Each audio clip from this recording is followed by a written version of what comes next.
Welcome to the Capitol. We are here with Ensign Shane Jett, Representative Shane Jett. Congratulations. Talk a little bit about your induction as a naval officer.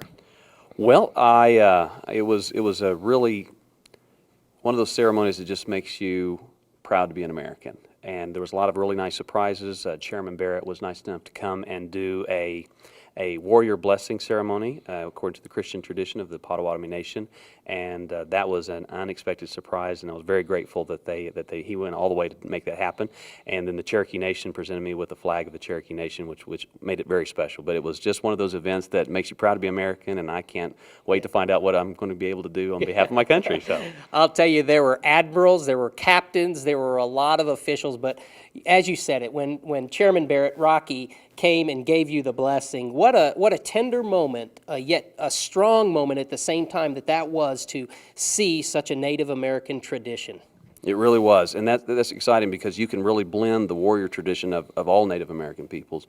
And here in Oklahoma, you have such a high concentration of veterans, even more than the rest of the United States. So it was good to be able to join the ranks and to be able to serve, to begin the process of serving my country. I'm really looking forward to this opportunity. But I think you wanted to talk about something else, didn't you? Well, I wanted to talk about that because, I mean, that is a wonderful thing. First time I have ever been able to attend something like that. But this week we've been getting a lot of emails, and those emails have really been surrounded around nuclear power. Yes. On another portion of our site, in the lobby, we have a lobbyist who is talking, who is talking really against nuclear power. And in our conversations, I heard, or I understood, and you can correct me if I'm wrong, that you really see it as an asset. Talk a little bit about nuclear power, and again, I may be wrong, correct me if I am, but what are your thoughts on nuclear power for Oklahoma? Well, this is a prime example of what we are faced with every day that we're here at the legislature, and that is separating the emotion from the logic, separate the passion from the science. And this is just one of those prime examples.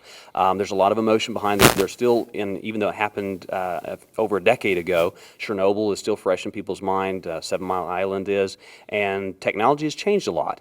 And so what we're tasked with doing is wade through the emotion and the emotional argument and see what is in the best interest of not only Oklahoma today, but of our children and our grandchildren when we're looking at our energy needs. And the technology available today in nuclear power is significantly safer than it was. If you look at, they talked about in committee, the Chernobyl account when they had the meltdown there's a high concentration of cancer as a result of that.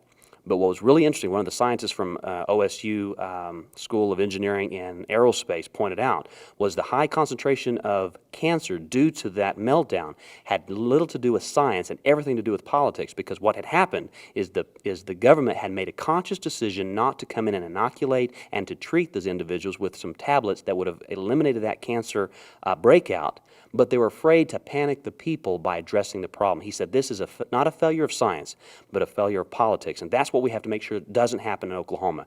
Let's make sure that politics and politics of emotion doesn't rule out over politics of science and logic. And what it looks like to me, based on the arguments that were presented on both sides yesterday, was that this is something that we need to explore. We need to look at all alternatives, whether it's nuclear, whether it's wind energy, or whether it's solar. We need to have a balanced portfolio so that our energy needs for our children and our grandchildren, because that's what we're talking about, is going to be met.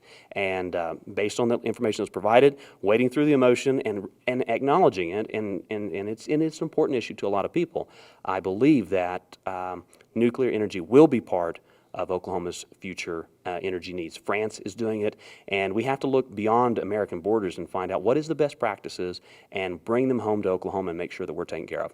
How have countries like France or the European nations actually been able to come to a nuclear age, and are there any differences between the way that they do things and the way that we would do things? Well, they're a democracy, and so they would go through basically the same processes that we might. They just made the decision and moved forward. They have the cheapest electricity in all of Europe, which is saying a lot, and they have the most nuclear provided energy. And we talk a lot about the nuclear waste. The scientist that was in the committee yesterday pointed out that all of the nuclear waste that would be generated over several decades would fit in the room where we were having hearings. And we had people waiting outside because there wasn't enough room for people to sit down. So we need to, again, cut through the rhetoric and look at the actual science behind the technology and see see if this is something that we want to do. It's manageable, and even if you have certain things to go wrong, science has the answers if politicians will stay out of the way and let science take care of what needs to be taken care of. So if we put the safeguards into place, and again, look for the future and make sure that our kids are not only safe, but also taken care of from an energy perspective, I think we'll be on the right track. If you don't mind, address a little bit the cost issues in the sense of what's it cost to get something like this done? What are the types of incentives? And ultimately, what is the cost to ratepayers across Oklahoma? And that's a good question, and that's a concern that needs to be addressed. There are a lot of incentives coming from the federal government to provide the nuclear because they recognize that our energy needs are not going to be met with just windmills and other technology. We have to have a mixed portfolio. One of the problems in Oklahoma that needs to be addressed, and I've been visiting with actually former governors of Oklahoma about this issue, is that we have an incentive, what they called a perverse incentive, to encourage energy companies to make a project as expensive as possible because they can pass those costs along to the ratepayers. That needs to be looked at because basically they say whatever your investment is, the ratepayers will offset it. And if you have a multi-billion-dollar rollout of infrastructure development, and we're asking the people of Oklahoma to pay for that, perhaps we need to re-examine that infrastructure incentive, that let's say the infrastructure rollout and development incentive, to make sure that we're not encouraging them to make as big an investment as possible, knowing that at the end of the day, they're not paying for it, we are. So I'm concerned about that. Again, I think that should be separate from the science question and separate from the energy portfolio question. Again, it would be a failure of politics, not a failure of technology, if that happens, if we allow our policies to encourage uneconomic or bad economic decisions. So from a standpoint of just in Oklahoma paying electricity, you are concerned about rate increases, but as far as safety issues and those types of things of nuclear power, to your knowledge today, that automatic fear that I get when I hear nuclear power, you're saying that those are issues that are being looked at and heavily considered. Absolutely, and the technology is completely different. And one of the exciting things about it is, just throw a plug in here for the Navy, is we have nuclear-powered submarines and we have nuclear-powered aircraft carriers. We have the technology as further along and much more evolved than it was during Chernobyl, and there would be safeguards that the Soviet Union wasn't putting into place simply because they were the Soviet Union. We have the technology, we have the expertise, we have the science to make sure that these places are safe. And the interesting thing is, we had yesterday in the close-up program, we had a gentleman from McLeod.